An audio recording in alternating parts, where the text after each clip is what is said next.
ওম আসতো মা সদ্গময় তমসো মা জ্যোতির্গময় মৃত্যোর্মামৃতম গময়। ওম শান্তি শান্তি শান্তি। হরে ওম परतत्वे स्वदालीनो रामकृष्ण समज्ञय यो धर्म स्थापन रतो वीरेशं तं नमाम्यहम्। नमस्ते यतिरम्याय विवेकानंद सूरये सच्चित् सुख स्वरूपाय स्वामिने तापहारिणे। ভালো আওয়াজ আসছে না।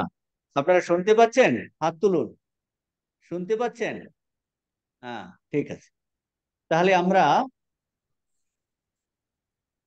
যে আমাদের আলোচ্য বিষয় হলো স্বামীজির জ্ঞান যোগ লেকচারের উপর, যে কঠোপনিষদের উপর যে দুটো বক্তৃতা, রিয়ালাইজেশন, অপরোক্ষানুভূতি, আর একটা হলো ইউনিটি ইন ডাইভার্সিটি।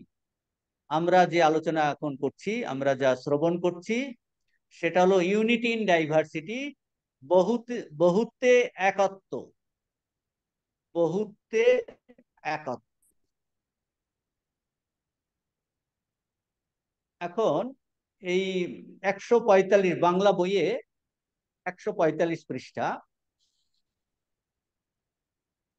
গত ক্লাসে যে মন্ত্র আলোচনা হয়েছে, যে এই মনুষ্য জীবন হলো শ্রেষ্ঠ জীবন, বলছেন এই মনুষ্য জীবন আমরা পেয়েছি, বলছেন এটা একটা মনুষ্য লোক, মনুষ্য শরীর।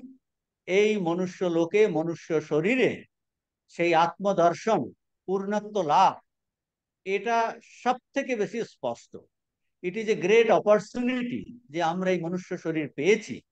ঋষি বলতে চাইছেন, তোমরা এই মনুষ্য শরীর পেয়েছো, তুমি এটার উপযোগ করো। অন্যান্য যে আমাদের শাস্ত্রে লোকের কথা বলা আছে, পিতৃলোক, গন্ধর্বলোক, ব্রহ্মলোক, অনেক লোকের কথা বলা আছে। অন্যান্য লোকে এই আত্মা সম্পর্কে খুবই হেজি আইডিয়া হয়, তা বলেছেন আগের মন্ত্রে। যথা দর্শে তথা আত্মনি, যথা স্বপ্নে তথা পিতৃলোকে, যথা অপ্সু পরিব দদৃশে তথা গন্ধর্ব লোকে ছায়া তপয় ইব ব্রহ্মলোকে।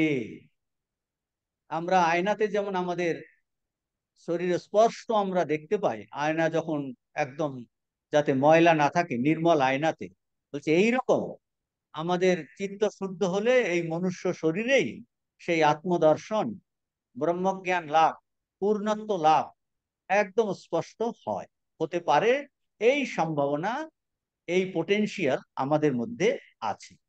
অন্যান্য লোকে আমরা শাস্ত্রেতে পড়ি যে আরো অনেক লোক আছে, তার দু তিনটে উদাহরণ দিয়েছেন। পিতৃলোকে, পিতৃলোকে বলছেন স্বপ্নের মতো হেজি হয়, অসংলগ্ন, কোনো কানেকশন থাকে না।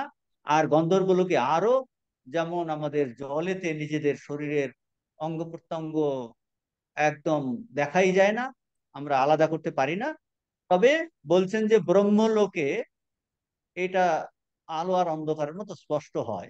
স্বামীজি বলছেন তাও পূর্ণরূপে ব্রহ্ম দর্শন হয় না, ওটা হলো পূর্ণত্ব লাভের, মুক্তির জাস্ট আগের স্টেপটা, জাস্ট আগের স্টেপটা।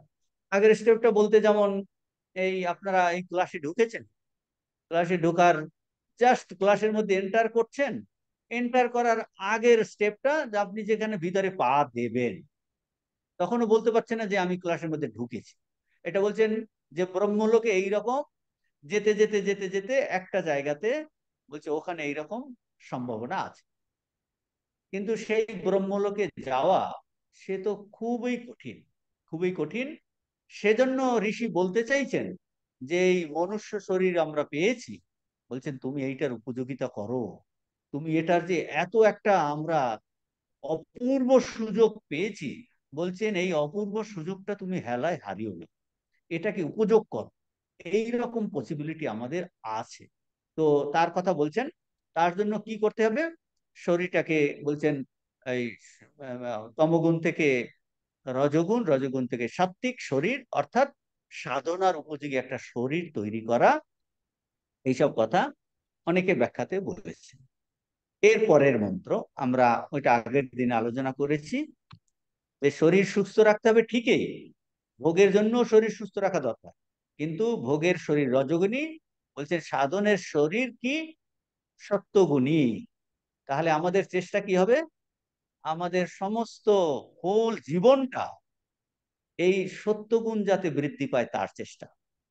এই ধরুন আমরা শ্রবণ করছি, ক্লাস করছি, আপনি এখান থেকে বাড়িতে যাবেন, বাড়িতে গিয়ে খাবার দাবার করবেন, কি করবেন? রাতে ঘুমাবেন, কতক্ষণ ঘুমাবেন, কখন উঠবেন, তারপর উঠে কি চিন্তা করবেন? বলছে এই সত্যগুণ, মানে সত্যগুণ কি করে? বলছে আমাদের নিত্য নৈমিত্তিক যে কাজ, সেইগুলো যাতে সত্যগুণের বিকাশ হয়। মানে আমি এখন ভালো কথা শ্রবণ করছি, মানে সত্যগুণের উদ্রেক করার চেষ্টা করছি। বুঝতে পারছেন তো? রজগুণের কথা আপনি যদি শোনেন, তমগুণের কথা যদি শোনেন, আপনি এক্ষুনি ক্লাস থেকে বেরিয়ে ভাজা টাজা একদম খেলেন, দুদিনের পুরনো ভাজা, বলছে ওটা তম খাবার, তোমার মনটাকে তমগুণী করে দেবে। আর আপনি বাড়িতে সাত্বিক খাবার খান, সাত্বিক খাবার, এই যে হবিষ্যান্ন কেন খাও পুজোর সময়, শরীরটা যাতে সাত্বিক হালকা থাকে, অন্য কোনো পেটে গন্ডগোল। ভগবান এই জন্য গীতাতে এত সত্য রজ তমর কথা বলেছেন। খাবার বলুন, এই যে শ্রদ্ধা বলুন, দৃষ্টি বলুন, কত ডিটেইলস ভগবান আলোচনা করেছেন। কিসের জন্য?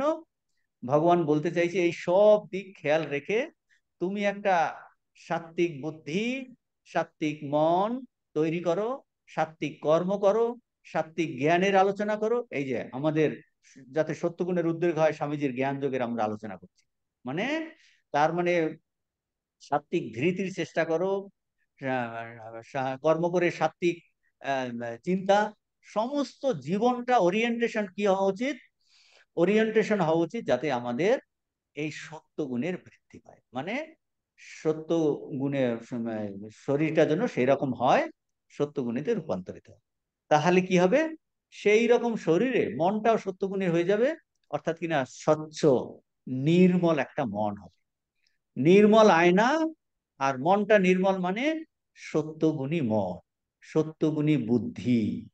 আর মন আর বুদ্ধি কি করে হবে? তার পিছনে আছে আমাদের চিন্তা, আমাদের খাওয়া, আমাদের হাঁটা চলা, আমাদের পড়াশোনা, আমাদের সমস্ত কিউমিলিটিভ মিলে কিন্তু আমাদের মনটা সত্য, হঠাৎ করে সত্যগুণ হবে না। মানে আপনি কি দেখছেন, আপনি কি শুনছেন, আপনি কি বলছেন, সমস্তই যদি সত্যগুণের ওরিয়েন্টেশন হয়, তখন মনটা সত্যগুণী হবে। আমি অন্যকে কেন বাজে কথা বলবো না, অন্য বাজে দৃশ্য কেন দেখবো না, বাজে কথা কেন শুনবো না, বাজে ছবি কেন দেখবো না, বাজে বই কেন পড়বো না? যাতে মনটা ভালো হয়, সত্যগুণী হয়। এই হোল সাধন প্রসেস হলো এই প্রিপারেশন অফ এ সত্য। এইটা তার মানে এই সব, তাহলে কি হবে? এই শরীরেই আমরা যথা আদর্শে তথা আত্মনি, তাহলে আমরা সেই আত্মদর্শন করতে পারব। পরের মন্ত্রতে বলছেন, না সন্দৃশে তিষ্ঠতে রূপমস্য, না চক্ষুষা পশ্যতে কশ্যনৈনম, হৃদা মনীষা মনসাভিক্লিপ্তো য় এতদ বিদু অমৃতাস্তে ভবন্তি। 239 লাস্ট বললির 9 নম্বর মন্ত্র। এই মন্ত্রতেও ওই আগের ভাবেই বর্ণিত হয়েছে।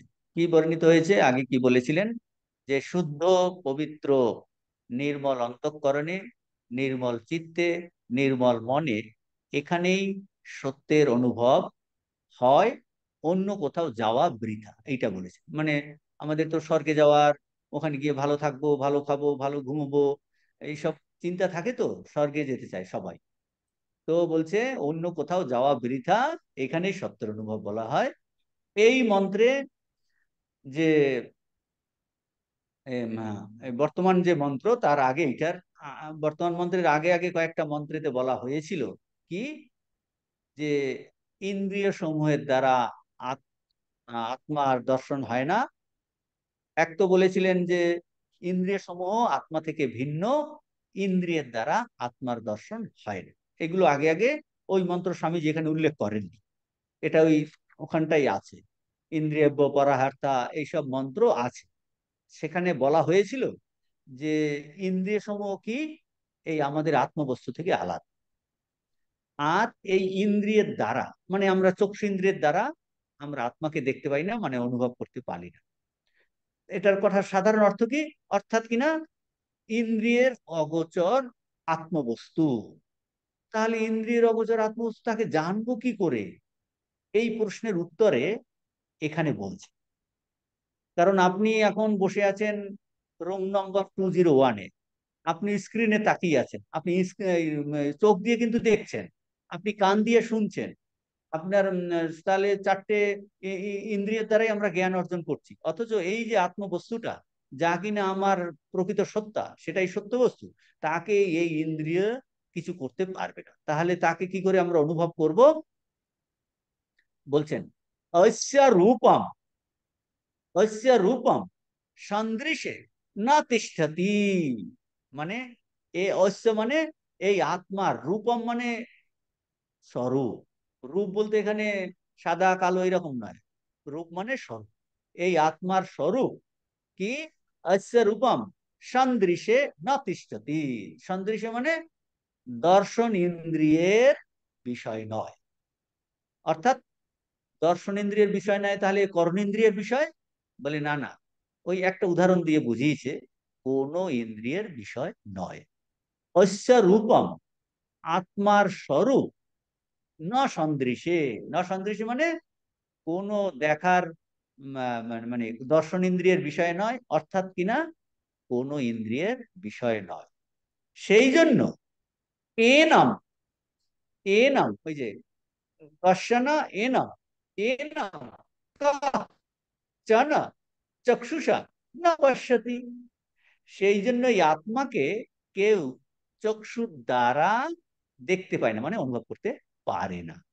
যেহেতু সে দর্শন ইন্দ্রিয়ের বিষয় নয়, সেই জন্য চক্ষুর দ্বারা তাকে দেখতে পায় না, মানে অনুভব করতে পারে না। এখন তার মানে কোন ইন্দ্রিয়ের দ্বারাই আত্মার অনুভব হয় না। তাহলে কোন ইন্দ্রিয়ের দ্বারা যদি আত্মাকে জানতে পারা না যায়, আত্মার অনুভব করতে পারা না যায়, তাহলে এই স্বরূপকে কি করে আমি জানবো, অনুভব করব? এর উত্তরে কিন্তু এখানে বলছেন, কি বলছেন? হৃদা মনীষা মনসাভিক্লিপ্ত। বলছেন হৃদা মনীষা মনসা অভিক্লিপ্ত। বলছে মনীষা, বলছে মনন রূপ বিচারের দ্বারা, মনন রূপ বিচারের দ্বারা আত্মার অস্তিত্ব সম্ভাবিত হয়। ওই অভিক্লিপ্ত মনসা মনের দ্বারা কি সম্ভাবিত হয়, কিন্তু তার মানে সম্ভাবিত হয় মানে আত্মার অনুভব হয়ে গেল তা না। স্টেপ বাই স্টেপ বুঝতে হবে। তাহলে এখন দেখুন মনটাকে কাজে লাগাচ্ছে। তাহলে মনন রূপ বিচারের দ্বারা, মনসা তৃতীয়াতে আছে, মনন রূপ বিচারের দ্বারা আত্মার অস্তিত্ব কি হয়? সম্ভাবিত হয়। কিন্তু এখনো আত্মাকে জানা হয় না। সম্ভাবিত, হ্যাঁ আত্মবস্তু আছেন, ভগবান আছেন, ঠাকুর আছেন, ঠাকুর কথা শুনছেন, বলছে এটা সম্ভাবিত হলো। কিন্তু তার মানে কি আমার ঠাকুর ভগবান দর্শন হয়ে গেল? তার মানে কি আমার ঈশ্বর দর্শন হয়ে গেল? বলছে বোঝা গেল, হ্যাঁ এরকম একটা বস্তু আছে, সম্ভাবিত হয়, কিন্তু এখনো কিন্তু আত্মাকে জানা হলো না। এর জন্য কি বলছেন? তাহলে কি, কিভাবে তাহলে তার অনুভব হবে? বলছে বিষয় কল্পনা রহিত বুদ্ধির সাহায্য নিতে হবে। সেইটার কথা বলছেন কোথায়? হৃদা মনীষা। সেই কথাই হৃদা মনীষা শব্দটির দ্বারা বোঝানো হয়েছে। হৃদা মনীষা, হৃদা মানে কি? হৃদা মানে হৃদয় অবস্থিত বুদ্ধির দ্বারা। বলছে আমাদের বুদ্ধির স্থান হলো হৃদয়। বলছে হৃদা মানে হৃদয়ে অবস্থিত বুদ্ধির দ্বারা।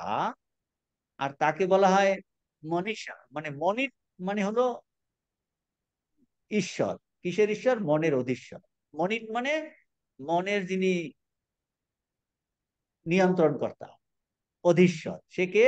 মনের নিয়ন্তাকে বুদ্ধি। তাহলে মনের অধীশ্বরকে বুদ্ধি। সেই বুদ্ধি কোথায় থাকে? সেই বুদ্ধি থাকে হৃদয়ে। তাহলে মনের অধীশ্বর অর্থাৎ কিনা বুদ্ধির দ্বারা, অর্থাৎ কিনা হৃদয়ে স্থিত বুদ্ধির দ্বারা। সেই রকম কিরকম বুদ্ধি? এই চিরে ভেজা বুদ্ধি হলে হবে না। ঠাকুর বলেছেন চিরে ভেজা বুদ্ধি হলে। কিরকম বুদ্ধি? সেই বুদ্ধি যখন বিষয় কল্পনা রহিত বুদ্ধির সাহায্যে, অর্থাৎ নির্বিকল্পক হয়। নির্বিকল্প হয় মানে বুদ্ধি আর সে আর ওই বুদ্ধি তো এটা করব কি এটা যাবো এসবও করতে থাকে। বলছে না, বুদ্ধি যখন বিশ্বাস হয়ে গেল নির্বিকল্পক, অর্থাৎ কিনা বিষয় কল্পনা রহিত এই বুদ্ধির দ্বারা আত্মাকে জানতে পারা যায়। এই কথা এখানে বললেন। যখন কোনো ইন্দ্রিয়ের দ্বারা তাকে জানা যাচ্ছে না, তখন বলছেন মনন রূপ বিচারের দ্বারা আত্মা সম্ভাবিত হয়, তাহলেও আত্মাকে জানা হলো না। নেক্সট স্টেপ হলো আমাদের এই মনের অধীশ্বর হলো বুদ্ধি, যে কিনা হৃদয়ে থাকে। হৃদয় স্থিত বিকল্প রহিত বুদ্ধির দ্বারা তাকে অনুভব করা যায়। তার মানে কি অর্থ? সহজ অর্থ কি দাঁড়ালো? অর্থাৎ শুদ্ধ বুদ্ধি আত্মাকে জানবার উপায়। এইটা হলো সহজ কথা। বুদ্ধি শুদ্ধ হলে তাকে কি বলে? আমরা এগুলো আগে আলোচনা হয়েছে কখনো।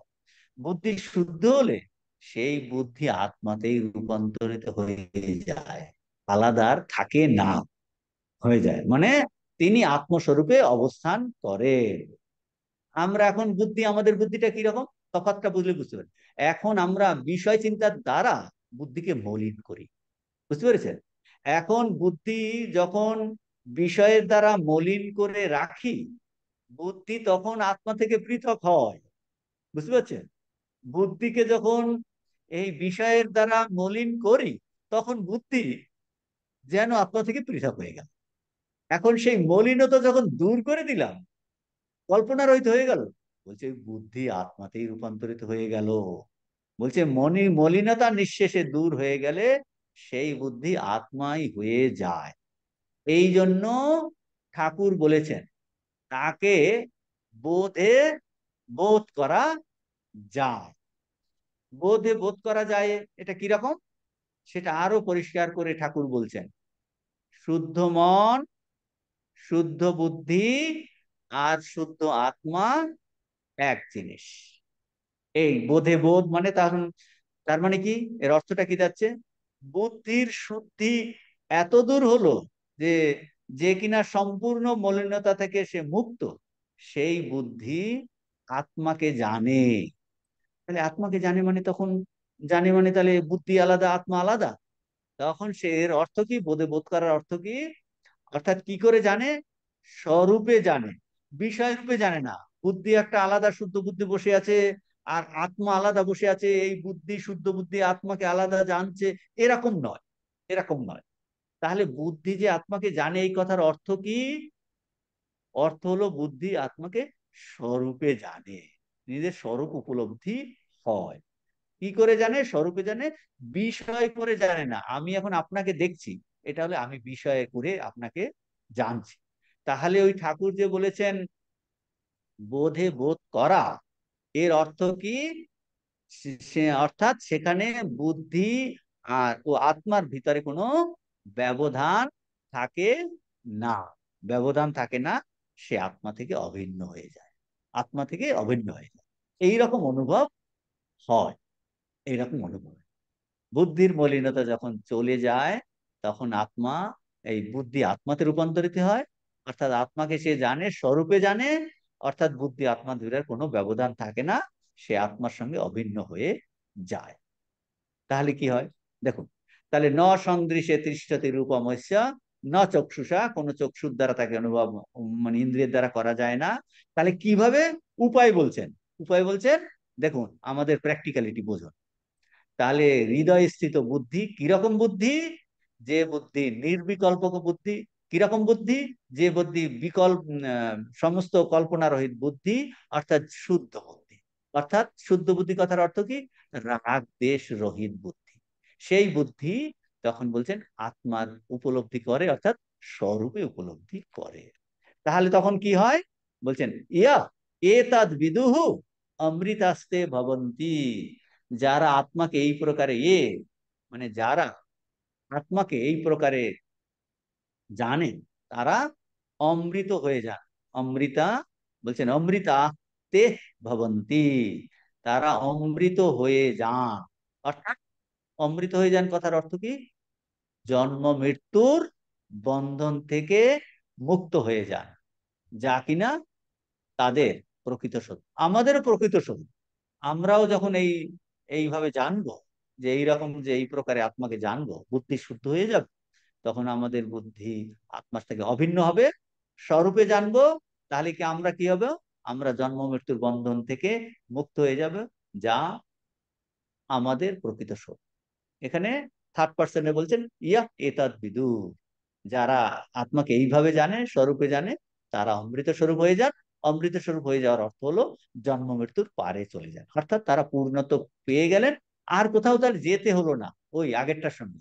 আগে কি করেছিল? অমুক জায়গায় যাব, অমুক জায়গায় যাব, টিকিট কেটে যেতে হবে, বিভিন্ন জায়গায় যেতে হবে। বলছে না, কোনো খাতে টিকিট কাটতে হবে, তুমি এখানে বসেই মুক্ত হয়ে যাবে। এইটা এই মন্ত্রেতে বলছে। পরের মন্ত্রতে কি বলেছেন? পরের যদা পঞ্চাবতিষ্ঠন্তে জ্ঞানানি মনসা সহ বুদ্ধিশ্চ ন বিশিষ্টতি তমাহু পরমাং গতিম।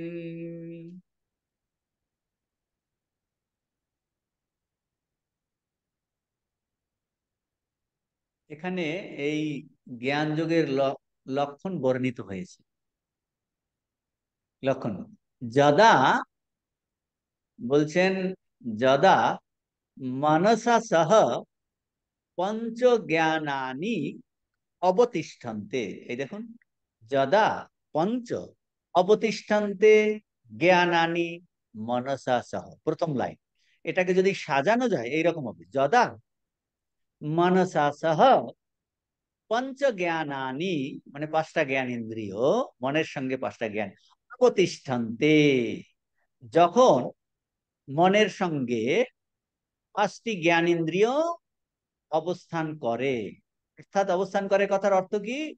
অর্থাৎ অবস্থান করে কথার তারা নিজের ক্রিয়া থেকে নিবৃত্ত হয়। এখন আপনারা লক্ষ্য করুন, আপনারা বসে আছেন চেয়ারে, পাঁচটা জ্ঞান ইন্দ্রিয়, পাঁচটা জ্ঞান ইন্দ্রিয় কিন্তু পাঁচটা অনুভব আপনাকে দিচ্ছে। আপনি চোখের দ্বারা দেখছেন, কানের দ্বারা চুকছেন, নাসিকার দ্বারা গন্ধ নিচ্ছেন। তো প্রত্যেকে কিন্তু তার বিজনেস করছে। ওরা কি করছে? বিজনেস করলে সে কিসের সঙ্গে বিজনেস করছে? শব্দ স্পর্শ রূপ রস বিষয়, এই বিষয়ের কেনাকাটা করছে কিনা? কেনাকাটা, আমিও কেনাকাটা করছি, আপনিও কেনাকাটা করছেন।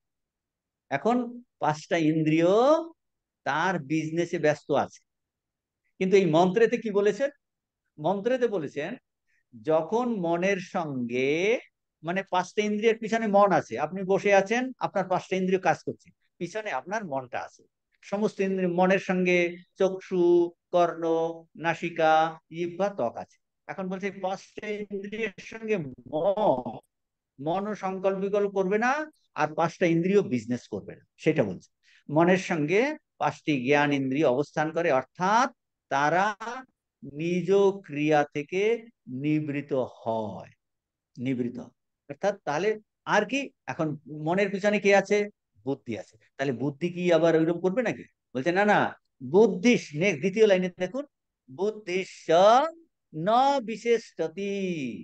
বলছে এই বুদ্ধি, এবং বুদ্ধিও যখন নিজ কার্যে ব্যাপৃত হয় না, বুদ্ধিও বিজনেস করা বন্ধ দিয়েছে, তাহলে কি হবে? তাহলে স্টেপ বাই স্টেপ ইন্দ্রিয়গুলো যখন বিষয় অনুভবে ব্যাপৃত থাকে না, মনও বিষয় অনুভবে চঞ্চল হয় না, বুদ্ধিও যখন নিজ কার্যে ব্যাপৃত হয় না, তিনটে জিনিস। ইন্দ্রিয়গুলো যখন বিষয়ের অনুভবে ব্যাপৃত হয় না, মন বিষয় অনুভবে চঞ্চল নয়। থার্ড হলো বুদ্ধিস্য, যখন সে কার্যে ব্যাপৃত হয় না, তখন কি, যখন এই মন বুদ্ধি স্থির হয়ে গেল, তখন বলছে সেটা হলো পরমাগ।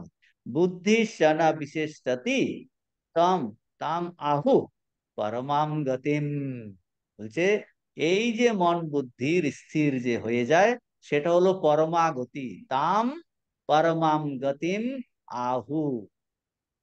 তাহলে এইভাবে হবে, বিষয় থেকে সম্পূর্ণ প্রত্যাহারিত মন বুদ্ধি ইন্দ্রিয়গণে তখন গতি কোথায় হলো? আত্ম অভিমুখী গতি হলো। বলে ওরা কি করবে? বলছে এইরকম আমাদের জীবনে ট্রেনিং হতে হতে হতে হতে ও আর এদিক ওদিকে যাবে না, ওর একমাত্র গতি হবে আত্মগতি। ভক্তরা বলে সে ভগবান স্যার আর কিছু জানবেই না, এইগুলো দেখাচ্ছে। ওই যে বিল্লমঙ্গল এসেট্রা, বলছে তার চিন্তাতে সে ওই যে যাচ্ছে একটা মরা মানুষের উপরে করে যাচ্ছে, তার ওদিকে কোনো চিন্তা নাই, সে গন্ধ, সেসবে চিন্তা নাই। বুঝতে পারছেন? ওইগুলো দেখাচ্ছে তার গতি কি, যেখানে গিয়ে পৌঁছবে সেই গতি দেখাচ্ছে। হ্যাঁ, এরকম বকেরা মাছ ধরে, আস্তে আস্তে গিয়ে ওর এক গতি। বলছে ঠাকুর বলছে ধ্যানে বসলে মাথাতে পাখি বসলে কিছু টের পাওয়া যায় না। এইগুলোর দ্বারা দেখাচ্ছে যে সমস্ত গতি কি, আমি ভগবানকেই চাই, ভগবান ছাড়া কিছুটি চাই না, সেই হলো শ্রেষ্ঠ বস্তু, আত্মজ্ঞান লাভই একান্ত। বলছে তাহলে সমস্তটার গতি কোন দিকে হবে? গতি হবে আত্মা অভিমুখী গতি।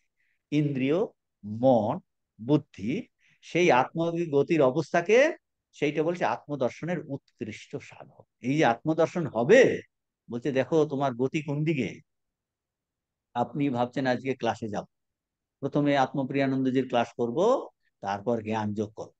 আপনি বাড়ি থেকে বেরোলেন, বাড়ি থেকে বেরিয়ে পাশেই দেখলেন ভালো বায়োস্কোপ হচ্ছে, তাহলে একটু দেখে যায়, তার মানে আপনার গতি ক্লাসের দিকে না এসে বায়োস্কোপে ঢুকে গেল। বলছে গতি কোন দিকে হবে, কোন দিকে গতি চাই। জগতে অনেক দিকে গতি হতে পারে, আমাদের মনের গতি অনেক দিকে হতে পারে বিষয়, সেই জন্য তখন গতি একদিকে হবেই হবে। বুঝতে পারছেন কিনা? গতি কিন্তু হতে হবে, মানে আমরা দেয়ালের মতো এরকম ব্ল্যাঙ্ক হয়ে যাব না। এই জন্য বলছে গতি হতে হবে, সেটা আত্ম অভিমুখী গতি। সেই আত্ম অভিমুখী গতি বলছে সেই অবস্থাকে, সেইটা হলো আত্মজ্ঞান লাভের উৎকৃষ্ট সাধন। তাহলে ইম্পর্টেন্ট জিনিস কি? বৃত্তি স্থগিত করার অর্থ, তাহলে বৃত্তিটা অন্যদিকে থাকবে না। এখন বৃত্তি অন্যদিকে থাকবে না, তাহলে আপনি যদি চোখ বন্ধ করে দেন, হ্যাঁ, দৃশ্য দেখবেন। কানে আপনি তুলো লাগিয়ে দিলেন বা ইয়ার প্লাগ লাগিয়ে দিলেন, বোঝা গেল, তাহলে তো আপনি শব্দ শুনবেন না, তাহলে তো কানের গতি বন্ধ হয়ে গেল। চোখ শুকর নাসিকায়, নাসিকাতে আপনি করে দেন, গন্ধ পাবেন না। তো এইরকম করে যে সমস্ত ইন্দ্রিয়গুলোকে বন্ধ করে দেওয়া, বলে তাহলে কি হবে? না, হবে না। এই জন্য বুঝতে হবে, জোর করে ইন্দ্রিয়কে বন্ধ করলেই যে আত্মজ্ঞান লাভ হয়ে যাবে তা নয়। এইগুলো সূক্ষ্ম জিনিস। সূক্ষ্ম জিনিস মানে কি? এই যে গতি বলতে বৃত্তি বোঝায় তো, দৃশ্যের দিকে বৃত্তি, শব্দের দিকে বৃত্তি। এই বৃত্তি স্থগিত করার অর্থ হলো এই কোনো লৌকিক উপায়ে স্থগিত করা নয়, এটা দীর্ঘ সাধনার ব্যাপার।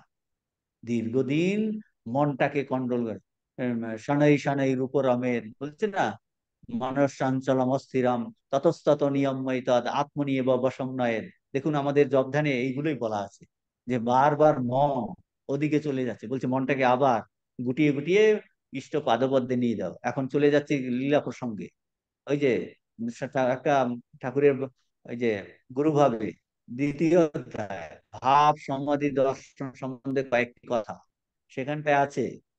বলছেন, বলছে ভক্তদের বলছেন, দ্বৈতবাদী বলছে মনটাকে ভাববে ইষ্ট পাদপদ্মে তুমি রেশমি সুতো দিয়ে বেঁধে রাখো। রেশমি সুতো বলছি কেন? কারণ তার পাদপদ্ম অত্যন্ত নরম কিনা। তাহলে তার পাদপদ্মটাই হলো যে ইষ্ট পাদপদ্ম লাভ, ওই জীবনের একমাত্র উদ্দেশ্য, আমি ইষ্টকে জানতে চাই। তার মানে কি দেখুন, অন্যদিকে গতি, ঠাকুর বলছেন রেশমি সুতো দিয়ে বাঁধতে।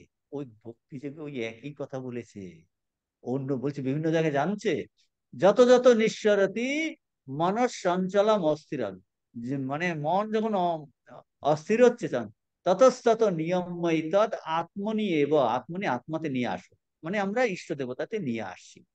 এইটার কথা বলছেন, যে সিম্পলি আপনি খিচিয়ে মিশিয়ে মনের গতি জোর করে বন্ধ করে দিলেন, কখনো অপেক্ষা হতে পারে। আপনি মনে বলছে এইরকম করলেই যে আত্মজ্ঞান লাভ হবে তা নয়। বুঝতে পেরেছেন? তো এইটা হলো, এই যে বৃত্তি স্থগিত করা, এটা লৌকিক উপায় স্থগিত করা নয়, দীর্ঘ সাধনার ফলে এই মন আর অন্যদিকে যায় না। মনকে কোনো দ্রব্য গুণের দ্বারা নিশ্চল করে দেওয়া যেতে পারে। বা আর একটা হলো মূর্ছা। মূর্ছাতে মন বলছে অন্যদিকে থাকে না, মূর্ছাতেও স্থির হয়ে যায় মন। তাহলে মূর্ছা হলেই কি আত্মজ্ঞান লাভ হবে? না, হবে না। এগুলো বুঝতে হবে। অনেক সময় মূর্ছা ভার পরে, ওই বলে না গ্রামের দিকে ভর হয়, তার এমনি কিছু মানে ওই লোহার রড গরম করে দিলেও তার ত্বকের হচ্ছে না, তাহলে তো তার ওই কোনো দিকে বৃদ্ধি হচ্ছে না, তাহলে কি আত্মজ্ঞান লাভ হয়ে যাবে? বলে না না, আত্মজ্ঞান লাভ হবে না। এটা কনসাসলি দীর্ঘদিন জপ ধ্যান যম নিয়ম প্র্যাকটিস করতে করতে করতে করতে ভগবানের প্রতি ভালোবাসা বাড়তে বাড়তে আত্মজ্ঞানের লেভেলে তীব্র ব্যাকুলতা, ঈশ্বরে অনুরাগ, বিষয়ে বিরাগ, এই করতে করতে তখন মনে আর অন্য বৃত্তি আসে না। অন্য বৃত্তি আসে না। এইগুলো এর পেটের মধ্যে আছে এই মন্ত্রের, যে এতে ওইভাবে করে মূর্ছাতে বা দ্রব্যগুণের দ্বারা ঈশ্বর করলেই যে হয়ে যাবে তাও নয়। এই জন্য এই জ্ঞান যোগের সঙ্গে এই রাজযোগের একটু তফাতের কথা স্বামীজি এখানে বলেছেন। হম, দেখুন পরের কথাতে আছে এইটা, হ্যাঁ, হ্যাঁ, 145 পৃষ্ঠার লাস্টে, দাদা না, ইন্দ্রিয়গুলো, 145-এর মাঝখানে, যাহারা আমার রাজযোগের বক্তৃতাগুলি শুনিয়াছেন তাহাদিগের অবগতির জন্য বলিতেছি যে যোগ, যোগ মানে রাজযোগ, আর জ্ঞান যোগ হইতে কিছু ভিন্ন রকমের। জ্ঞান যোগের লক্ষণ এইরূপ কথিত হইয়াছে, কোনটা? যদা পঞ্চাবতিষ্ঠান্তে জ্ঞানানি মনসা আস বুদ্ধিশ্চানা বিশে তামাহ পরমাম গতিম।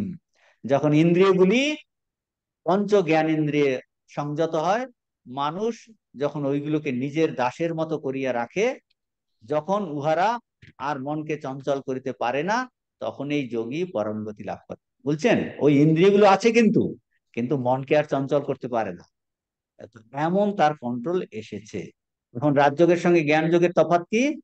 রাজযোগে বলেছেন যোগ চিত্তবৃত্তি নিরোধ। চিত্ত, এখন এই জ্ঞান যোগীরা কি বলছেন দেখুন একটু অর্থ। যোগ শাস্ত্রে চিত্তবৃত্তি নিরোধকেই যোগ বলা হয়, এর থেকে আর কিছু করার দরকার নেই বলছে। এই জন্য জ্ঞান যোগের প্র্যাকটিসে তারা কি বলছে, বলছে এই যে এই এতে আমাদের যে ব্রহ্মজ্ঞানের স্থান কোথায়, সমাধির স্থান কোথায়? সিম্পলি বৃত্তি নিরোধ করলেই হবে না। এই জন্য বেদান্ত শাস্ত্র কি বলছে, জ্ঞান যোগীরা কি বলছে, আমার শাস্ত্রকাররা, মনকে সম্পূর্ণ বৃত্তি শূন্য করলে হবে না, ব্রহ্মাকারা বৃত্তি করতে হবে, একটা বৃত্তি নিয়ে আসতে হবে। ঠাকুর বলছে না, ইষ্টাকারা বৃত্তি, দেখো মিলে যাচ্ছে। ইষ্ট আকার, সবসময় আমরা রামকৃষ্ণ নাম নিচ্ছি বা শিবের নাম, বলছে কন্টিনিউয়াস ইষ্ট আকার বৃত্তি। তো তৈল ধারাবত বলে না, তাহলে জ্ঞান যোগীরা কি বলছেন, মনকে সম্পূর্ণ বৃত্তি শূন্য করলে হবে না, কি করতে হবে? ব্রহ্মাকারা বৃত্তি। এইটা হলো যোগ শাস্ত্রের সঙ্গে এই বেদান্ত শাস্ত্রের অর্থাৎ জ্ঞান যোগের এখানেই বিরোধ বা তফাৎ। মনকে চঞ্চলতা থেকে আমাদের মুক্ত করতে হবে, এই কথা ঠিক। সে রাজযোগে হোক ভক্তি যোগে হোক, সব মনকে চঞ্চলতা থেকে মুক্ত করতে হবে ঠিকই, কিন্তু তাকে একেবারে নিষ্ক্রিয় করলে হবে না, বৃত্তি শূন্য করলেও হবে না। বলছে একাগ্র করতে হবে, একাগ্র করতে হবে ব্রহ্মাকারা বৃত্তির দ্বারা।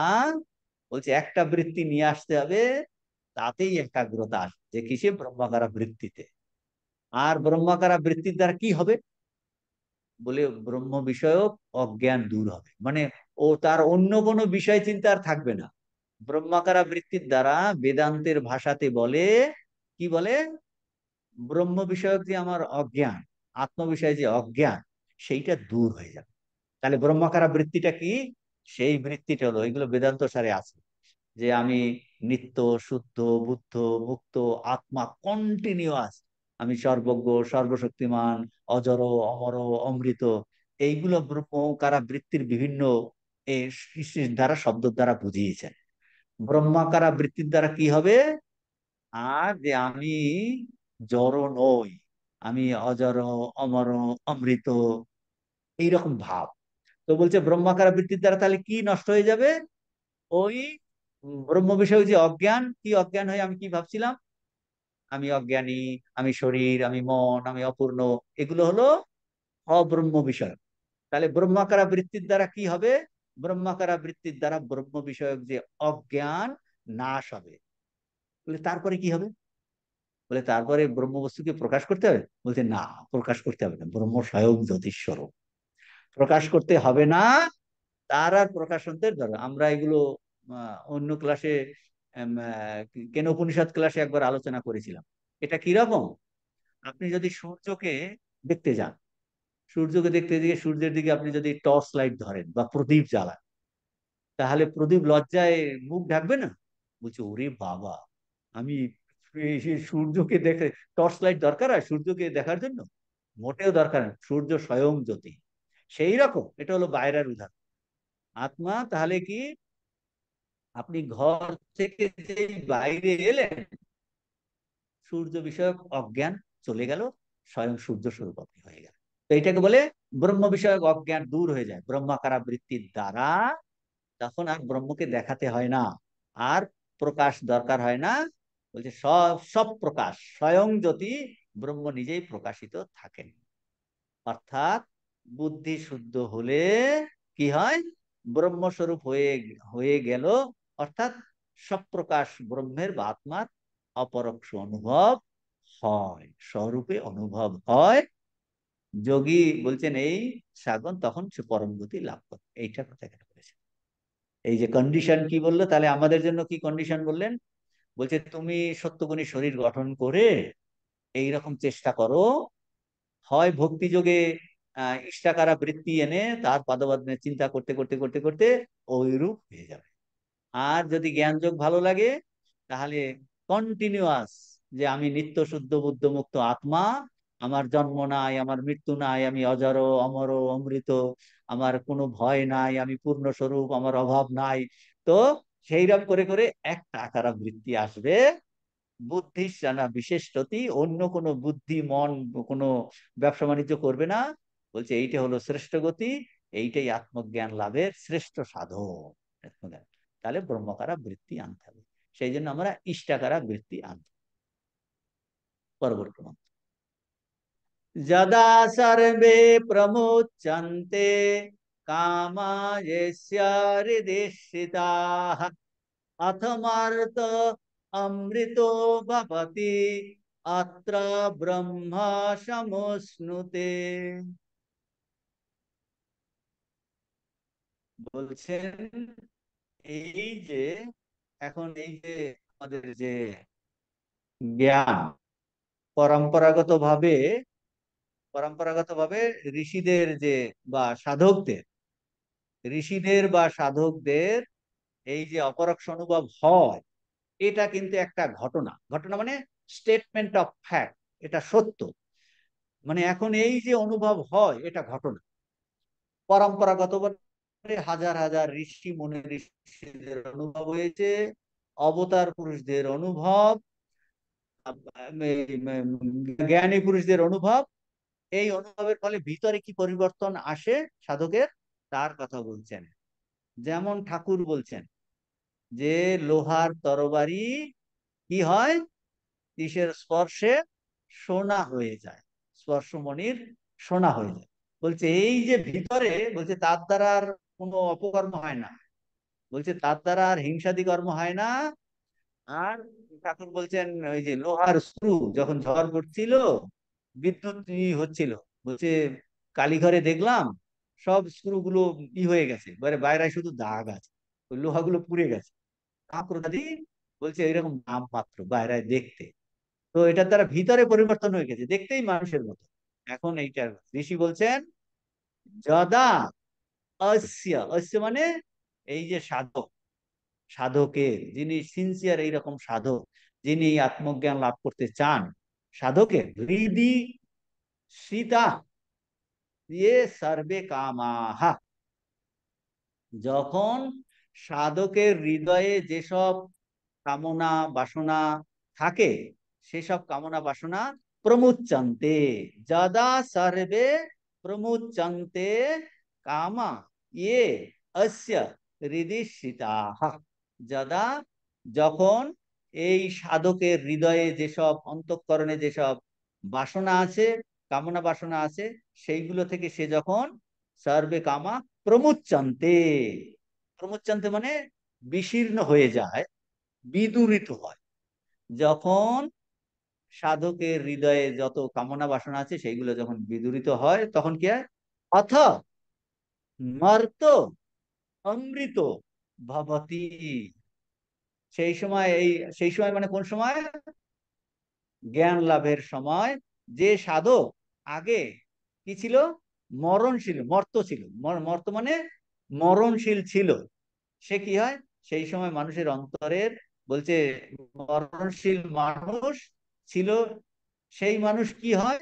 সেই মানুষ, বলছে সে এই ভিতরে বাইরে ব্রহ্ম দর্শন হেতু অমৃতত্ব লাভ করেন। অমৃত অথ মর্ত, যে জ্ঞান লাভের আগে মর্ত মানে মরণশীল ছিল, সে অমৃত হয়ে যায়। কেন অমৃত হয়? বলছে ভিতরে বাইরে সর্বত্র তার ব্রহ্ম দর্শনে অমৃত স্বরূপ হয়ে যায়। অমৃত। অত্র ব্রহ্ম সমুষ্ণুতে, অত্র মানে এই দেহেই, এই দেহেই সংসার বন্ধন বিমুক্ত হওয়ায়, বিমুক্ত হওয়ায় কি হয়? ব্রহ্মই হয়ে যান। অর্থাৎ কি বিমুক্ত হয় মানে কি? অবিদ্যার, অজ্ঞানের বিনাশ, কামনা বাসনা নষ্ট হয়ে যায়, কামনার অভাবে আর জন্ম হয় না, সে অমৃত স্বরূপ হয়ে গেল। তাহলে এর দ্বারা কি বোঝা গেল? আত্মদর্শনের ফলে, ব্রহ্মজ্ঞানের ফলে, তাহলে কি হলো? বলছে আত্মদর্শনের ফলে, ব্রহ্মজ্ঞানের ফলে সমস্ত কামনা বাসনা নষ্ট হয়ে যায়। অন্যদিকে কিভাবে বুঝবো? মা বলেছেন নির্বাসনা হলে এক্ষুনি হয়। দুদিক দিয়ে বুঝতে হবে। বলছি আত্মজ্ঞান হলে, ব্রহ্মজ্ঞান হলে সমস্ত কামনা বাসনা বিশীর্ণ হয়ে যায়, দূর হয়ে যায়। আর একটা বলছি আমরা কি করব? সে কবে আত্মজ্ঞান হবে, ব্রহ্মজ্ঞান হবে তো জানি না। বলছে তুমি এই বাসনাগুলো দূর করো, যেই নির্বাসন হবে তোমার আত্মজ্ঞান হয়ে যাবে। মানে দুদিক দিয়ে বলছেন কি, যদা অস্য সর্বে কামা প্রমুচ্যন্তে, যখন সমস্ত কামনাগুলো দূর হয়ে যায়, যেগুলো কামনাগুলো কোথায় ছিল? হৃদয়ে আশ্রিত ছিল। এইটাই এখানটায় বলছে। তাহলে বোঝা যাচ্ছে যে শ্রুতি থেকে আমরা কি পাচ্ছি, উপনিষদ থেকে কি পাচ্ছি? এই জানা যায় যে ঋষিদের অনুভব এইরকম, আমাদের যে কামনা, সংকল্প, ইচ্ছা, এগুলো কোথায় থাকে? এই আত্মাতে থাকে না। প্রকৃতির আশ্রয় হলো বুদ্ধি, আত্মা নয়। তো এই জ্ঞান লাভের সময় মন বলুন, বুদ্ধি বলুন, অন্তঃকরণ বলুন, এইটাই শুদ্ধ হতে হবে। আবার বলছি, আত্মজ্ঞান লাভের জন্য আমাদের কি করণীয়? বলছে এই মন, বুদ্ধি বা অন্তঃকরণ এইটাকে শুদ্ধ করলেই হবে। রাগ দেশ রহিত বুদ্ধি ইকুয়াল টু শুদ্ধ অন্তঃকরণ। বলে আত্মার সঙ্গে এদের কোনো বাসনার কোনো সম্পর্ক নাই। এইটা শ্রুতির একটা ভীষণ একটা বড় এই ই মূল জিনিস। কি জিনিস? আমাদের আমরা বলি আমার মনে কামনা বাসনা আছে, বলছে তোমার স্বরূপে কামনা বাসনা কিচ্ছুটি নেই। কোথায় আছে? বলছে ওই বুদ্ধিতে বা মনে বা অন্তঃকরণে। কাজেই মনটা বা বুদ্ধিটা যেটা নিয়ে আমরা এখন শুনছি, বলছে এইটাকে তুমি যদি ভালো করে কালচার করো, এইটাকে যদি তুমি শুদ্ধ করো, বলছে তোমার দেখবে কি তুমি যা ছিলে তাই আছে। মাঝখানে যেন একটা স্বপ্ন দেখার মতো, আমরা স্বপ্নেতে অনেক কিছু দেখি না, বাঘ আক্রমণ করেছে, ওই যে সুন্দর উদাহরণ আমরা বলেছিলাম, বাচ্চা ছেলেটি মায়ের কোলে শুয়ে আছে, তো সে স্বপ্ন দেখছে প্রচন্ড জঙ্গলের মধ্যে তাকে বাঘে আক্রমণ করছে, ভয় পেয়ে দিয়েছে। তো মা তো তাকে আস্তে করে তুলে দিচ্ছে, উঠে দেখে সে মায়ের কোলে শুয়ে আছে, মায়ের কোলে শুয়ে আছে। তো সত্যিকারের কিন্তু বাঘে আক্রমণ করেনি, কোথাও বাঘটাগ নাই। তো আমাদের মনটাও যখন এরকম শুদ্ধ পবিত্র হয়ে যায়, তখন ও আচ্ছা আচ্ছা, আমি এতদিন কি ভাবছিলাম, আমরা স্বপ্ন থেকে উঠে এরকম ভাবি, আরে বাবা, একদম উঠে ভয় পেয়ে গেছিলাম, পরীক্ষা দিতে গিয়ে লেখা হয়নি, ফেল করবো নাকি, ঘাম কেঁপে যাচ্ছে, উঠে বাহ কিছুটি হয়নি, বেঁচে গেছে। সেই রকম বলছেন এইগুলো বাসনা টাসনা এগুলো আসলে স্বরূপ উপলব্ধি হলেই বোঝা যায় এগুলো ছিল না কোনো কালে। তো এইখানে এই মন্ত্রেতে এইটা বলেছেন যে জ্ঞান হবার আগে যিনি মর্ত ছিলেন, মরণশীল ছিলেন, অর্থাৎ কিনা মানুষ সে মনে করতে, মানুষ মনে করতেন, আমরা মনে করি যে এই আমি মরণশীল, আমার সুখ দুঃখ আছে। এখন কি বলছেন এই আর মরণশীল কথার আরো অর্থ শঙ্করাচার্য যেগুলো ভাষ্যতে ব্যাখ্যা করেছেন, মানে অবিদ্যা কাম ও কর্মরূপ যেন মৃত্যু। বলছেন আমরা জ্ঞান লাভে অমৃত স্বরূপ হয়ে যায়, অমৃত স্বরূপ হয়ে যায় মানে আর মৃত্যু আমাদের নেই। তাহলে মৃত্যুটা কি? বলছে অবিদ্যা কাম কর্ম, এইটাকে বলছে মৃত্যু। এই মৃত্যু, মৃত্যুর মৃত্যু হয়ে গেল। আবার বলছি মৃত্যুর মৃত্যু, মৃত্যুটা কি তাহলে? বলছে অবিদ্যা কাম কর্ম, এটাকে শঙ্করাচার্য ভাষ্যতে বলেছেন মৃত্যু। এই অবিদ্যা কাম কর্ম নষ্ট হয়ে যাওয়া মানে কি? মৃত্যুটা মরে গেল। মৃত্যু মরে গেল তাহলে কি? বলে আমি অমৃত স্বরূপ হয়ে গেলাম। বলছেন অবিদ্যা কাম কর্মরূপ মৃত্যু বিনাশ হেতু তিনি অমৃত হন, মানে আমরা অমৃত স্বরূপ হয়ে যাবো। বলছেন তিনি হন মানে আপনি আমি হব। তাহলে আমাদের কি করতে হবে? বলছে তোমার মধ্যে যে এই মৃত্যু রোগ একটা ঢুকেছে, কি মৃত্যু রোগ? কামনা বাসনা অবিদ্যা কাম কর্ম। বলছে ওইটাকে তুমি বিনাশ করো।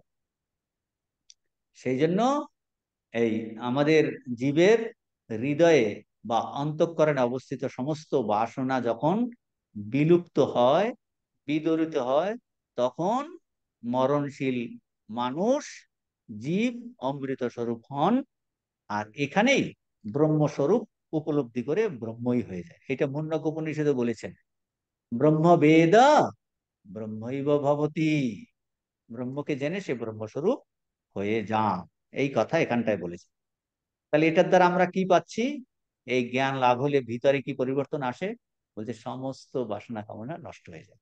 এই কথা অন্য দিক দিয়ে আবার বলেছে যদা সর্বে প্রবিদ্যন্তে হৃদয়স্যেহ গ্রন্থয়াঃ অথমর্তো অমৃতো ভবতি এতাবদ্ধানুশাসনম।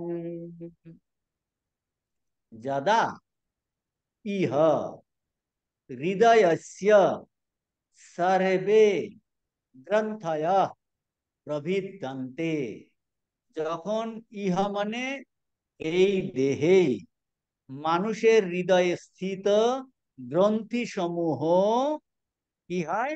প্রবিদ্যন্তে, ছিন্ন হয়ে যায়। যখন এই দেহেই, মানুষের হৃদয়ে অবস্থিত গ্রন্থ সমূহ ছিন্ন হয়ে যায়, অর্থাৎ আমাদের হৃদয়ে অবস্থিত গ্রন্থি সমূহ ছিন্ন হয়ে যায়, তখন কি হয় বলবো না। তাহলে হৃদয় গ্রন্থিটা কি? হৃদয় গ্রন্থি বলছেন হৃদয় গ্রন্থি ইকুয়াল টু, মানে গ্রন্থি মানে গাঁট, মানে আমরা উম, পুরনো ধীরে ধীরে ধীরে দিলে আরো ধরো আরো ময়লা জমে জমে জমে জমে শক্ত হয়ে যায়। তার মানে গ্রন্থির মতো দৃঢ়বদ্ধ এই ভাব। গ্রন্থি কথার অর্থ কি? গ্রন্থির মতো দৃঢ়বদ্ধ ভাব। কি ভাব? আমি দেহ, আমি আমার, এইগুলো হলো গ্রন্থি। এই যে ভাব দৃঢ়বদ্ধ, আমি দেহ, আমার ধন ঐশ্বর্য, আমার আত্মীয় স্বজন, বলছে এইগুলো হলো ধন ইত্যাদি অবিদ্যা জনিত ভ্রান্ত প্রত্যয় সমূহ, বৃত্তি সমূহ। এইটা হলো গ্রন্থি। কোথায়? আমাদের মধ্যে এটা ঢুকে আছে। এটা কি করে নষ্ট হবে? বলছে এটা এই একমাত্র আত্মজ্ঞান দ্বারা, ব্রহ্মজ্ঞান দ্বারা বিনষ্ট হয়। তাহলে হৃদয় গ্রন্থি সমূহ যদা ইহ হৃদয়স্য সর্বে গ্রন্থয়, গ্রন্থিটা ব্যাখ্যা করলাম। গ্রন্থি মানে আমাদের এই অবিদ্যাজনক ভ্রান্তি প্রত্যয়। কি প্রত্যয়? আমি দেহ, আমার ধনৈশ্বর্য, আমার এটা আমার, আমিও আমার, এটা বিনষ্ট হয়।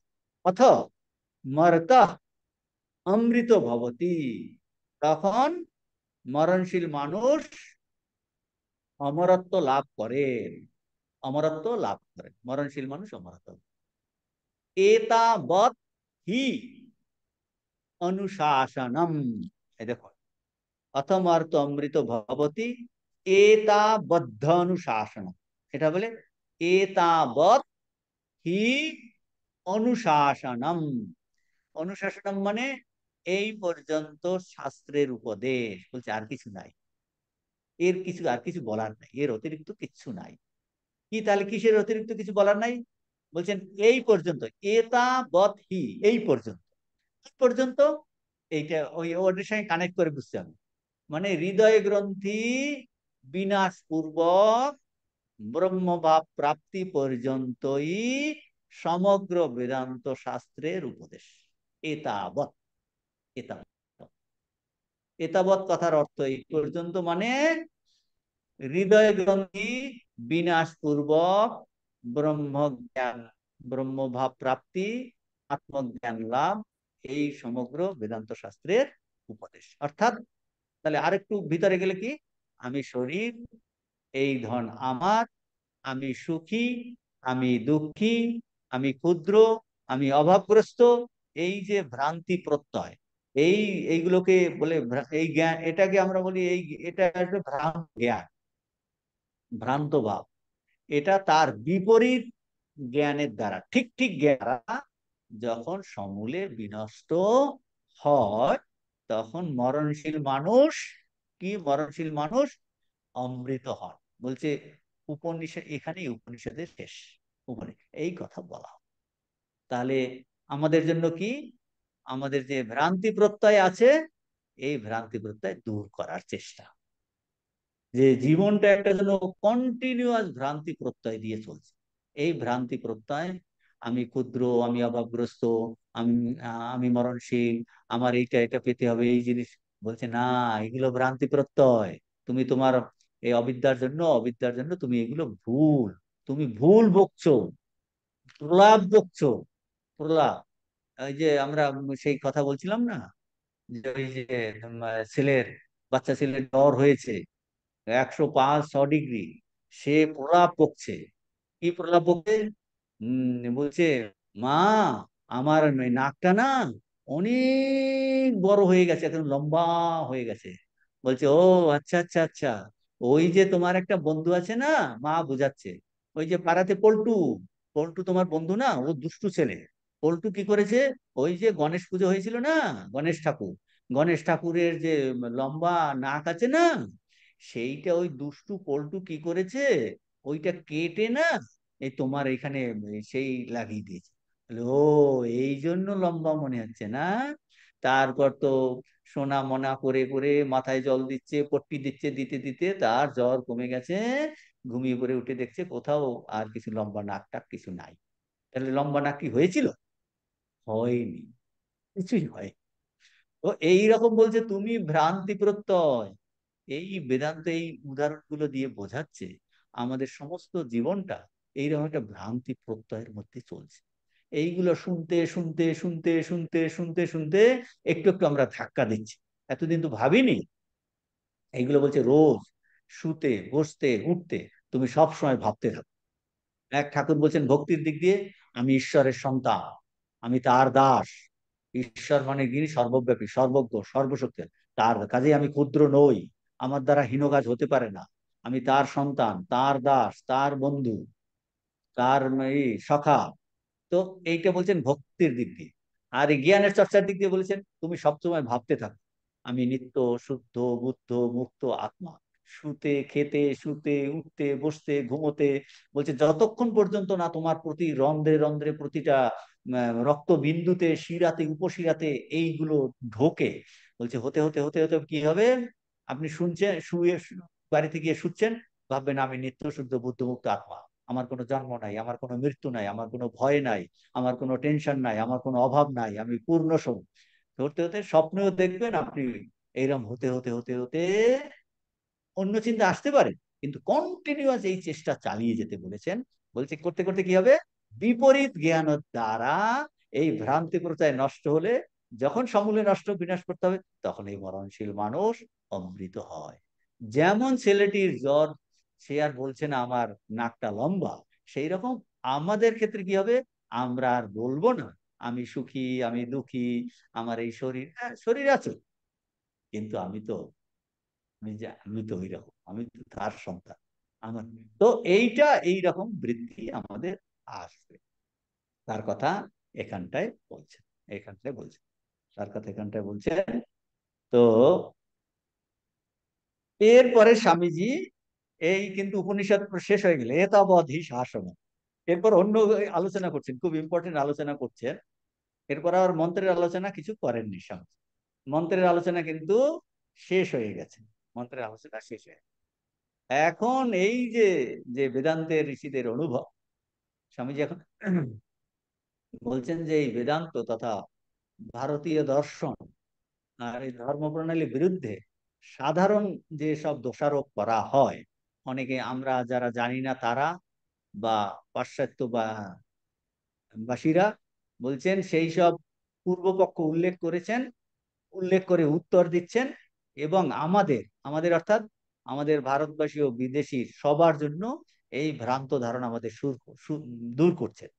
পূর্বপক্ষ স্বামীজি বলছেন কি, লোকে বলে থাকে, কি লোকে বলে থাকে, যে লোকে বলে এই বেদান্ত সহ ভারতীয় যত দর্শন প্রণালী, বলছে তারা বলে এ জগৎ ছেড়ে বাইরে যেতে হবে, পালাও পালাও, আমাদের স্বর্গে যেতে হবে, স্বর্গের জন্য চেষ্টা করো। বলছেন যে আমার তো স্বামীজি বলছেন, স্বামীজি জাস্ট অপোজিট বলছেন। স্বামীজি বিদেশিদের বলছেন যে তোমরা সবাই হেভেনে যেতে চাইছো, স্বর্গে কি করে যেতে হয়, আমি তো স্বর্গে যাওয়া বন্ধ করতে চাইছি তোমাদের, সেই রকম এখন উত্তর দিচ্ছেন। স্বামীজি বলছেন যে আগে যে দুটো মন্ত্র আলোচিত হয়েছে, ওই যে যদা সর্বে প্রমোচ্যন্তে কামাজেশ্বরী দীক্ষিতা অথমর্ত অমৃত ভবতি, অত্র মানে এখানে ব্রহ্ম সমুষ্ণতে, যদা সর্বে প্রবিদ্ধন্তে হৃদয়স্য গ্রন্থয়া অথমর্ত অমৃত ভবতি এতা বদ্ধানুশাসনম। তো এই যে আগের দুটো মন্ত্রকে কোট করে স্বামীজি বলছেন, বলছে আগের দুটো মন্ত্র থেকে এটা প্রমাণিত হয়, কি প্রমাণিত হয়, যে আমাদের দার্শনিকগণ, ঋষিরা স্বর্গে বা অন্য কোথাও স্থানে যেতে চায় না। কি তাহলে ভুল ধারণা কি আমাদের দূর করছে, আমাদেরও ভুল ধারণা ভারতবাসীদের, বিদেশিদের ভুল ধারণা দূর। ওরা বলছে তোমাদের বেদান্ত ধর্ম বলে যে এই জগৎ ছেড়ে বাইরে যেতে হবে, এই জগৎ থেকে পালাও পালাও, এই জগৎ থেকে বাইরে যেতে হবে। স্বামীজি বলছে মোটেও না, তোমাদের এটা ভুল ধারণা, ভুল ধারণা, আমাদের এটা ভুল ধারণা, আমরা যারা জানি না। বলছে এই দেখুন দুটো মন্ত্র, এই দুটো মন্ত্রে কি বলছে, ওরা বলছে কোথাও যেতে হবে না, এইখানেই তোমার পূর্ণত্ব লাভ। ব্যাপারটা ভালো করে বোঝার চেষ্টা করুন, কোথাও স্বর্গে যাওয়ার জন্য চেষ্টা করতেই হবে না, বলছে এইখানেই তুমি শ্রেষ্ঠ জিনিস পাবে। স্বর্গ বলে আমাদের ঋষিরা স্বর্গ বা অন্য কোন স্থানে যেতে চায় না, বরং তারা কি বলে, স্বর্গের যে ভোগ, স্বর্গের যে সুখ, সুখ দুঃখ এগুলো ক্ষণস্থায়ী। বলছেন স্বর্গ নরক, বলছে সেখানে সেখানে গেলে আবার ঘুরতে হবে।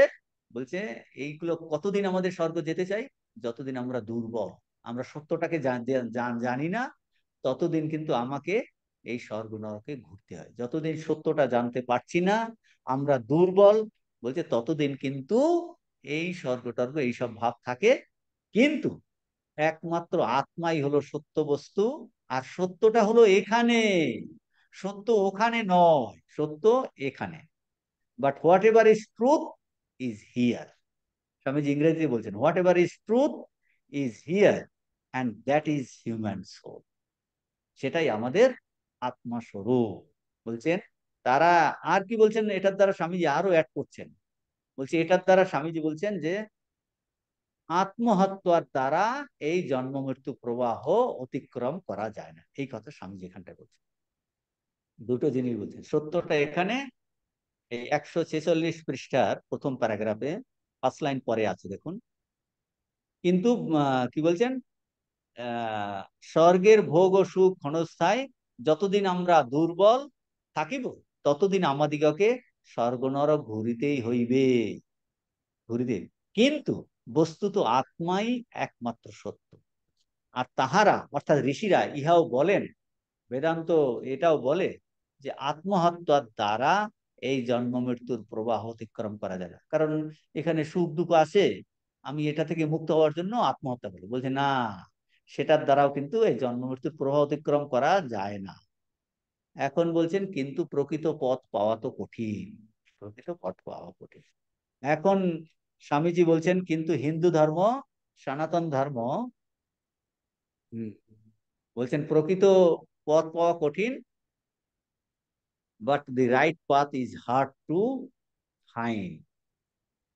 তখন এখন বলছেন ভারতবর্ষে কিন্তু এই প্রকৃত পথ কি বলছে, প্রাচ্যবাসীরা অর্থাৎ ভারতবাসীরা বলছে আমরাও কিন্তু প্র্যাকটিক্যাল, পাশ্চাত্যবাসীদের মতো হিন্দুরাও আমরাও হাতে কলমে সব করতে চাই, আমরা ভেরি ভেরি প্র্যাকটিক্যাল, কিন্তু আমাদের জীবনের সঙ্গে জীবনের দৃষ্টিভঙ্গি পৃথক। এই কথা স্বামীজি বলছেন।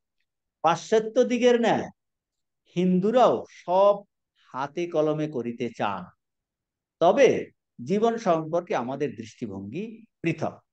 পাশ্চাত্যরা কি বলে, বলছেন এখানে স্বামীজি উদাহরণ দিয়েছেন, উদাহরণ দিয়ে বুঝাচ্ছেন, বেশ ভালো ভালো করে ফ্ল্যাট বাড়ি করো, উত্তম খাদ্য, উত্তম পরিচ্ছদ, বিজ্ঞান চর্চা করো, বুদ্ধিবৃত্তির উন্নতি করো, এই তো হলো জীবন। বলছেন এইগুলো এইগুলো করতে তারা খুব কাজের লোক, তারা প্র্যাকটিক্যাল। কিন্তু হিন্দুরা বলেন জ্ঞান মানে কি, ওখানে ওরা ওরা বিজ্ঞান চর্চা মানে জ্ঞান, খাওয়ার জন্য প্রচুর জ্ঞানের কথা আছে জগতে।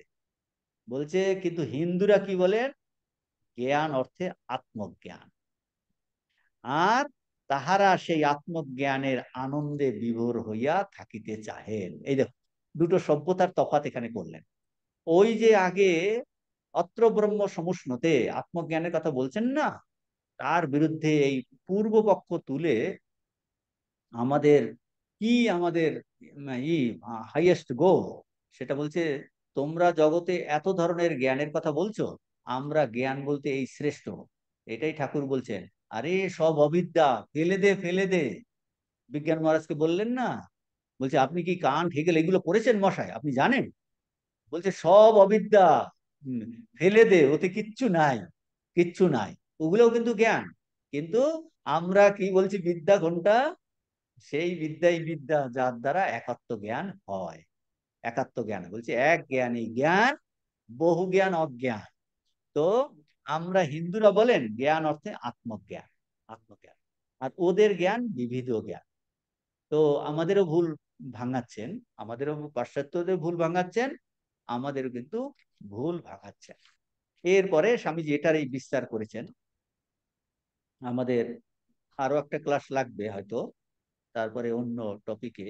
আর তো এবছরে বেশি ক্লাস হবে না, আর একটা লেকচার যদি আমরা করতে পারি করব। তাহলে আজকে এখানে শেষ করি, পরের প্যারাগ্রাফ আমরা শুরু করছি না। কোনো প্রশ্ন আছে?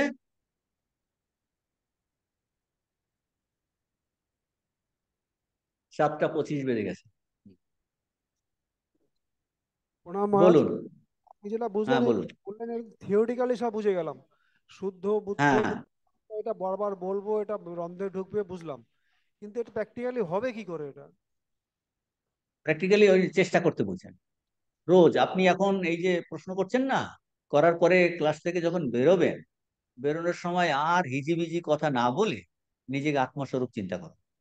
এটাই হলো প্র্যাকটিক্যাল। যে এখানে যেটা ঋষি বলেছেন, স্বামীজি বলেছেন, তাদের অনুভব বলছে তুমি এটা পুট ইনটু প্র্যাকটিস। বলছে এখনই তুমি ভাবতে শুরু করো। তুমি ক্লাস থেকে বেরোবে, দরজার দিকে যাবে, নিচে সিঁড়ির দিকে নামবে, অন্যের আর দোষ দেখা হেনা তেনা এগুলো না করে কিছুটা সময় এই আত্মচিন্তাতে তুমি ব্যয় করো। আপনি যখন হেঁটে যাচ্ছেন, আপনি গিয়ে কোয়ার্টারে যাবেন, আপনি হেঁটে হেঁটে যাবেন, পথে পথে অন্যদিকে চিন্তা না করে আত্মচিন্তা করতে, এটা হলো প্র্যাকটিক্যালি কি হবে, এটা হলো প্র্যাকটিক্যাল করার কথা স্বামীজি বলছেন।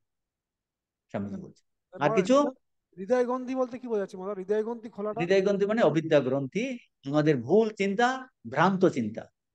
আচ্ছা মহারাজ, আরেকটা আপনি হয়ে গেল কথা তাহলে। বলেছেন, আরেকটা বললেন যে অবিদ্যা কাম আর কর্মরূপ বিনাশ। তা কর্ম কি হ্যাঁ, করে বিনাশ করবো, কর্মতে বিনাশ করলে তো কি করে হয় মহারাজ? অবিদ্যা কামনা, কামনা থেকেই কর্ম হয়, তো বাসনা থেকেই কর্ম হয়। সেই যে অবিদ্যা কাম ও কর্ম, এই একটা সিরিজ। সেই কর্মটা তো আপনি ত্যাগ করতে বলছেন। কর্ম ত্যাগ করতে বলেনি, কর্মের মাধ্যমেই কর্মের বন্ধন কাটতে বলছে আর কি। আচ্ছা আচ্ছা আচ্ছা। মানে ঠিক আছে। আনকন্ডিশনাল। আনকন্ডিশনাল। হ্যাঁ। ওম শান্তি শান্তি শান্তি। হরি ওম তৎসৎ। শ্রীরামকৃষ্ণার্পণমস্তু।